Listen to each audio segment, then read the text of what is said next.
Onun da 12-ni denəsəz daha yaxşı olar. Gizella hamısını 12, denemək lazım. Gizella 12 üzərində. Biraz Yox, daha- hamısını yoxlamaq lazımdır. Yəni elə deyil. Bilirsiniz necədir? Bir sortun öyrənilməsi üçün 40 il lazımdır. 40 il və hərə bir yanda biraz yox.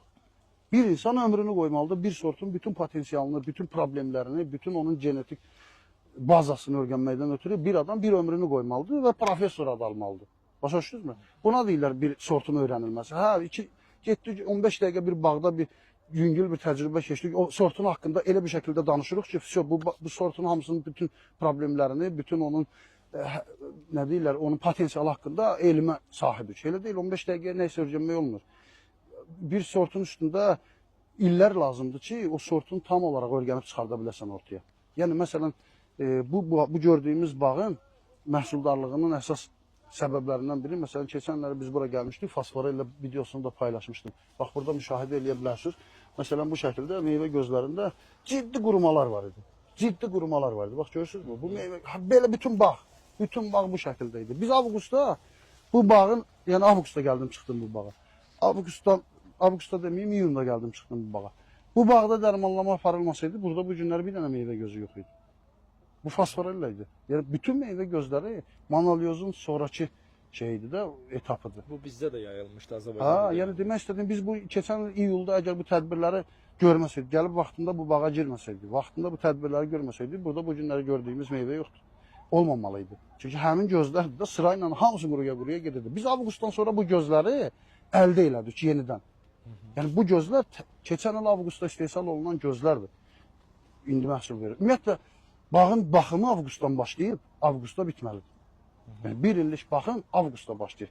Adətən bağlarda ciddi problemlərdən biri də yaz gələndə bağa başlayırlar baxmağa, iyuldadan temanı bitirirlər. Elə deyil, avqustda başlamalıdır. Gübrələməsindən tutmuş torpaq analizinə qədər, suyuna qədər hər bir şeyinə avqust ayından proqramı qurmalısan. Meyvə gözlərinin əldə olunması avqustda əldə olunur. Avqustda. Əgər mən meyvə gözləri tədbirlərində iştirak eləməmişəmsə bağda, yazda mənim hər hansı bir... Əsas yığımdan sonra başlanmalıdır da. Yığımdan sonra deyəndə, yığım dövründə baş verən problemlərin əksəriyyətini ixtisara salırsan. Niyə? Deyirsən ki, meyvənin qalıntısı olmasın, hər hansı bir xəstəliklə rastlaşsan belə göz yumursan. Çünki deyirsən meyvəni yığım sonra. Yığımdan sonraki tədbirləri, o yığımdan qabaqçı ixtisara saldığın problemləri aradan qaldırmağa sərf edirsən.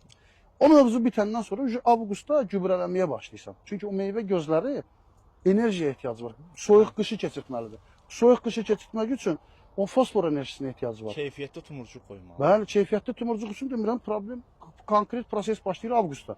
Avqustda birinci meyvə gözləri əldə edirsən, sentyabrda da həmin meyvə gözlərini fosforla qidalandırırsan ki, qışdan sərbəst bir şəkildə çıxa bilsin yaza. Həmin yazda da yağış da olsa, nə qədər təbiətdə də problemlər yaransa belə, əgər güclü meyvə gözüdürsə, onlara da bir şəkildə cavab verə bilir. Bu günlər məsələn nəticə odur. Bu günlər o yazın 13 gün, 14 gün yağışına cavab vermək əslində avqustda qurulan sxemin üstündədir. Yəni avqustdakı düzgün planın nəticəsidir ki, biz 13 gün, 14 gün yağışın təsirlərini azaltmışıq. Yəni baxırıq bağa, məsələn siz baxırsınız könlünüzə oxşayır, amma mənim hələ yenə də könlüm oxşamır. Çünki mən bilirəm ki, bu bağın potensialı bu deyil. Çox sağ olun, dərin məlumatlar verdiniz. Bizim buradakı fərqə baxanda bizdə bir də Mahmud bəy, siz də fikir versəz, biz həddindən artıq gübrələmə və hər şeyin ziddinə gedib, ağacı böyütürük, meyvə götürə bilmir bizim bağbanlarımız. Mən ona fikir verirəm, amma sizdə ancaq meyvə işləyirsiniz. Belə bir şey var. Bir şeyin çoxu da, azı da problemdir. Hər şey agronom riyazi bir elmdir. Hər şeyi analizi niyə eləyirik? Analizi biz eləmirik ki, ataq şkafda qalsın. Analiz üstündən qurulmalıdır. Analiz agronomun xəritəsidir. Agronom analizsiz heç bir yol tuta bilməz özünə. Azıb qalacaq. Analizin üstündən proqramın qurulmalıdır. Məsələn, bu ağacın ötən il 350 qram amafosunu vermişik. 350 qram ağac başına amafosunu vermişik. Elə bağımız var, 900 qram vermişik. Bu torpağın tələbi budur, bunu vermişik. Və nəticəsi də mükəmməldir. Yəni, hələ 350 qramı mən rasxod eləməmişəm. Bu ağacda 350 qramı mən konkret olaraq rasxod eləməmişəm. Niyə? Çünki mövsüm əl vermədi mənə. Konkret olaraq bu ağacda 350 qram amafosu rasxod eləyəm. Fikrin başa düşdünüz nə demək istəyirəm. Yəni, əgər demək istədiyim gübrələmə düzgün bir şəkildə qurulursa, bax, bitkinin bu illəri mövsümü bitirmək üzrəyik. Hələ mən dərmanlama aparmamışam bu bağda. Bu bütün 500 hektar bağda hələ bir dənə fungisid, hələ bir dənə insektisid tətbiqi yoxdur.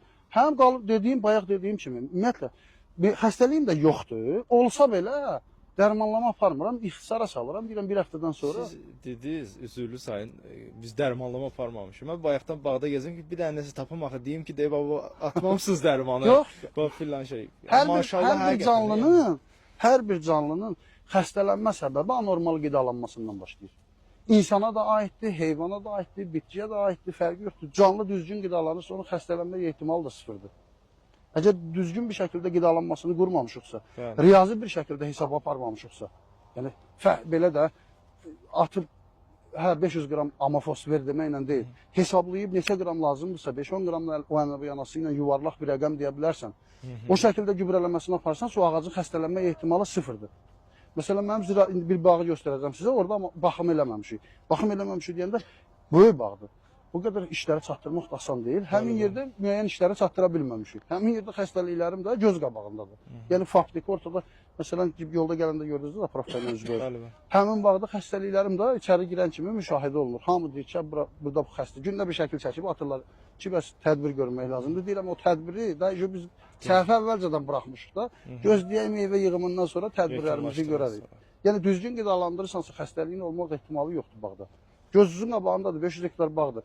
Hələ mən bağlara çıxıb gəzmək istəyəndə bir həftəyə ancaq bağı gəzib qutara bilirəm. Həmin bağ, yəni o cürlə gec aralıqla baxa bilirəm bağa, yenə bir dənə xəstəliyə rast gəlmirəm. Çox sağ olun. Gedək imkansa oradakı varda çəkək. Təşəkkür.